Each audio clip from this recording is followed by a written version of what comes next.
Did a little digging. Read a little bit of the Constitution, what our forefathers thought. I took a little class. Still learning on it. Correct me if I'm wrong on any of this, because, like I said, I'm learning. But I'm jumping into this, right? I've never been political.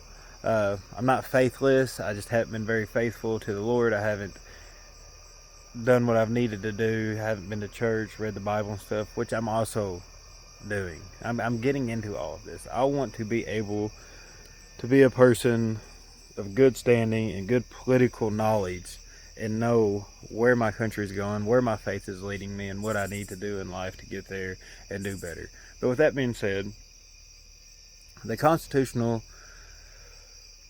amendments and everything were written by our forefathers, correct? Okay. So, one thing that they believed was that there should not be intervention from other political states and foreign sovereignties, right? So anybody over there don't need to mess with us. And they also believe that we didn't need to be into their business. Cool. Like, great. I don't want them in our business. We don't need to be in their business. Let's just hang out. Let's just do that. Why can't we do that now? Why? Why is that such a problem? Why does everybody have to be in everybody's business? Just imagine if people stayed out of our politics. People didn't pay politicians. People weren't bribing people with money saying, hey, we can get you to win this race, but we're going to need a favor. What is that? Why? Why does that need to be done? It shouldn't need to be done, right? Like, people are leaving your country and coming to this country for a reason.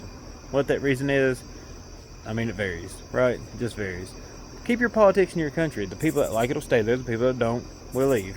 And immigrants will come to our country, and they will either like our rules, or they can come back to your country where they like your rules better. I mean, it's pretty simple. But the moment that happens, the moment that will get better, is whenever we stay out of their business and they stay out of our business, right? Of course, there's interventions and whatnot. If both sides agree that it's a good time to help and they need the help, sure, that's why it's there. There's parties in place for that. There's politicians in place for that. But there does not need to be room for politicians being paid from other countries to develop something here for them through being paid, right? Yeah, you'll say, well, nobody's been paid, or what about Donald Trump being bought, or this politician being bought? They can all be bought. We do not know.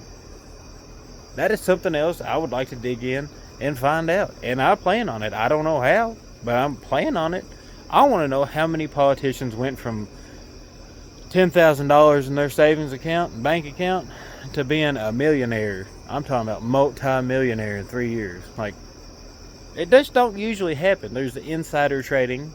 There's somebody paying for your political runnings. There's somebody doing something inside this system for you to make that kind of money, right? And those are the people that need to be audited and investigated. But the problem is the FBI, the CIA, the IRS, anybody's going to do the investigations, they're probably bought. So how do we fix this? I don't know. Leave y'all's thoughts in the comments.